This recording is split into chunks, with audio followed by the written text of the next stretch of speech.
प्रभु यीशु मसीह के मधुर नाम में आपको जय मसीह की। मैं पास्टर हरमेश मसीह आज एक बार फिर हम परमेश्वर के वचन से मसीही लोगों के लिए ये संदेश बांटना चाहते हैं कि मसीही परिवारों में पति और पत्नी का क्या स्थान होता है, परमेश्वर का वचन उनको क्या शिक्षा देता है। शादी के वक़्त दुल्हा और दुल्हन को पति और पत्नी का दर्जा दिया जाता है।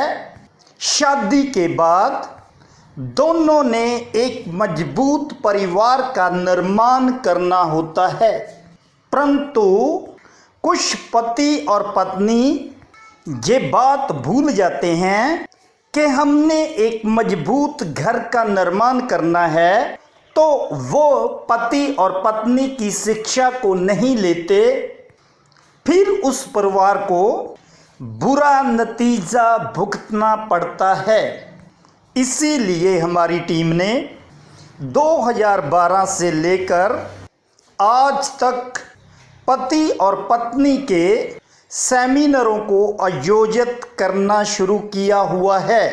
यदि आप आज के विषय को अच्छी तरह से जानना चाहते हो तो आप पहले वाली वीडियो जरूर देखें, जिसका शीर्षक ये था पारिवारिक शिक्षा क्यों जरूरी है।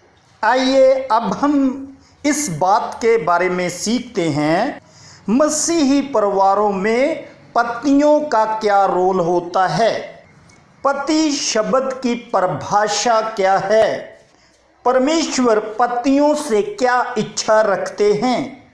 इन बातों को हम परमेश्वर के वचन से ही सीख सकते हैं। इब्रानी भाषा में पति को ईश शब्द से पुकारा गया है। इस शब्द का अर्थ है एक योग्य व्यक्ति, चंगा चाल चलन वाला, योग्यता और शक्ति से भरपूर व्यक्ति, आदर योग्य व्यक्ति और विश्वास योग्य व्यक्ति, जिसके ऊपर दूसरे भरोसा कर सकते हैं। इन योग्यताओं की और विश्वास योग्यता की परीक्षा तब होती है जब एक व्यक्ति का प्रैक्टिकल होता है, तो उसको नए परिवार की जिम्मेदारी दी जाती है। फिर पति से उम्मीद की जाती है कि वह पत्नी की हर आवश्यकता को पूरी करे, उसकी रक्षा करे, उसकी चिंता करे और पत्नी को साबित करे कि वो एक विश्वास योग्य मनुष्य है। इन योग्यताओं को परमेश्वर ने मनुष्य के अंदर पहले से ही रखा हुआ है। पाप के बाद मनुष्य इन योग्यताओं को भूल गया, इसीलिए परमेश्वर का पवित्र वचन हमारे पास दिया गया है कि हम शिक्षा के द्वारा फिर से इन योग्यताओं को अपने अंदर रख लें और इनको जागृत कर लें। अब हम देखते हैं कि परमेश्वर ऐसे पतियों को अपने वचन में क्या करने के लिए कहते हैं। जब परमेश्वर की क्या उम्मीद है मसीही परिवारों से कि पति क्या करें। परमेश्वर प्रभु यीशु मसीह के द्वारा यही कहते थे, मनुष्य अपने परिवार को मजबूत बनाए। मत्ती 7 और इसका 24 और 25 वचन, इसलिए जो कोई मेरी ये बातें सुनकर उन्हें मानता है वह उस बुद्धिमान मनुष्य की न्याय ठहरेगा, जिसने अपना घर चट्टान पर बनाया और मींह बरसा और बाढ़ें आई, आंधियाँ चली और उस घर पर टक्करें लगी, परंतु वह नहीं गिरा क्योंकि उसकी नींव चट्टान पर डाली गई थी। प्रभु यीशु मसीह इस वचन में ये स्पष्ट करते हैं कि छोटी और बड़ी समस्याएं परिवार में आती जाती रहेगी, जैसे मींह, अंधेरी आदि ये बातें, इनको हम रोक नहीं सकते। इस वचन में घर का अर्थ परिवार है। यदि पति के पास प्रभु के वचन की शिक्षा होगी तो उसका परिवार परीक्षाओं में भी निकल कर सही सलामत खड़ा रहेगा। यही परमेश्वर पतियों से उम्मीद करते हैं। अब हम मसीही पत्नियों के बारे में बात करेंगे। पत्नी जो पहले दुल्हन थी, परमेश्वर के वचन के अंदर उसकी तुलना कलीसिया के साथ की गई है।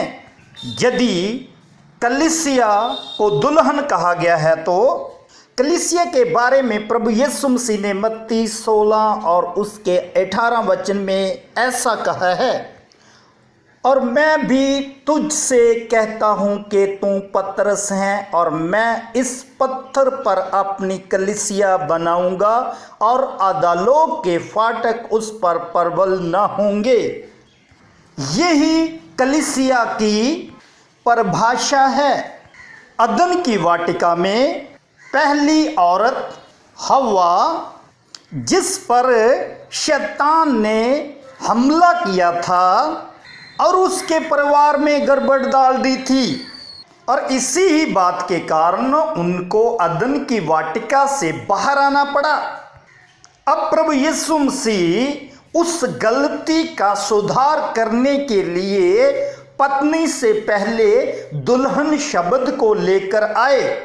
दुल्हन शब्द का तो अर्थ बहुत ही गहरा है, मगर आज हम पत्नी के बारे में शिक्षा लेते हैं और पत्नी होती क्या है इसके बारे में देख रहे हैं। पत्नी को पवित्र बाइबल में आदर्श पत्नी कहा गया है। आदर्श पत्नी का अर्थ गुणों से भरपूर स्त्री होता है। पत्नी की तुलना संसार के धन दौलत के साथ हम नहीं कर सकते। उर्दू में पत्नी शब्द के लिए बेगम शब्द का इस्तेमाल किया गया है। बेगम का अर्थ ये होता है जिसके घर आने से पति के सब गम दूर हो जाएं। मगर शिक्षा की कमी के कारण अक्सर लोग ये कहते हैं कि शादी के बाद बर्बादी ही आती है। ये शब्द बिब्लिकल नहीं है। ये स्टेटमेंट एक संसार की स्टेटमेंट है, क्योंकि संसार में शादी के बाद पति पत्नी की शिक्षा को महत्व नहीं दिया जा रहा। जैसे मसीही लोगों में शादी के वक्त शादी की रस्म को अदा करने के लिए दुल्हा और दुल्हन की शिक्षा को जरूरी समझा जाता है, उसी प्रकार से आज भी मसीही लोगों को पति और पत्नी की शिक्षा को जरूरी समझना है। इसलिए आदर्श पत्नी एक अनमोल तोहफा परमेश्वर की ओर से ही मिलता है। पत्नी वह जो पति को अच्छी सलाह दें और घर का निर्माण करें, पति के कार्यों में सहायता करें, पति के लिए निरंतर प्रार्थना करें और संतान को पवित्रता की तरफ लेकर जाएं, यही एक आदर्श पत्नी में होता है। नीति वचन 12 और उसके 4 वचन में ये लिखा है कि ऐसी स्त्री, ऐसी पत्नी पति के लिए मुकुट होती है। फिर नीति वचन 31 और उसके 28 वचन में लिखा है कि ऐसी स्त्री की प्रशंसा की जाती है। अब आपने आज पति और पत्नी के बारे में थोड़े शब्दों में समझ लिया है। ये बातें तो एक शुरुआत है। इन बातों को सीखने के लिए हमारा एक किताब जिसका नाम मेरा मजबूत परिवार किताब है, वह मसीही परिवारों के लिए बनाई गई है। यदि आप पंजाब में रहते हैं तो आप हमारी टीम के साथ संपर्क कर सकते हैं, क्योंकि पंजाब के अलग अलग ज़िलों में पति और पत्नी की शिक्षा के सेमिनार होते हैं। पति और पत्नी को एक साथ अटेंड करने के लिए ये बुक्स उनको गिफ्ट के रूप में दी जाती है। अगर आप दूसरी स्टेट में रहते हैं तो टीम के साथ संपर्क करके आप इस बुक्स को मंगवा सकते हैं।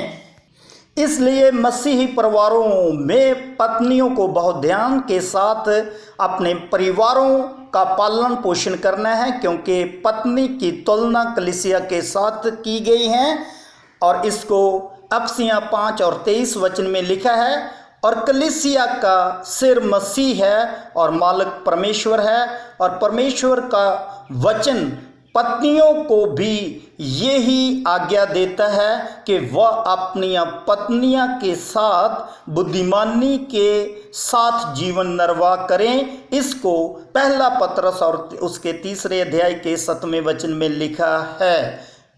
आइए इस वचन को सुनकर अपने परिवारों में मसीही शिक्षा को लागू करने के लिए सेमिनारों में भाग लें और अपने परिवार को प्रार्थना करके और वचन के साथ सुरक्षित रखें। प्रभु इस वचन के द्वारा आपको बहुतायत से आशीष दे और आपके परिवार को मजबूत करे। यही हमारी टीम की प्रार्थना है। आमीन।